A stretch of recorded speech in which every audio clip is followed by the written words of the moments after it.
In this video, I'm going to show you where the quick ads section is and how you could turn off your visibility on other people's quick ads. So when you first open up Snapchat, you'll be on the camera page. Then you're going to want to click the top right where it's like a person next to a plus button. Go ahead and click that button.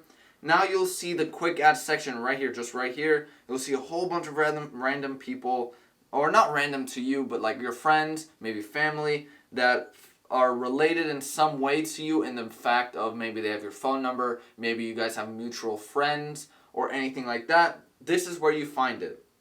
Now, if you want to turn off your visibility on other people's quick ads, this is how you do that. Click the top left where your Bitmoji is.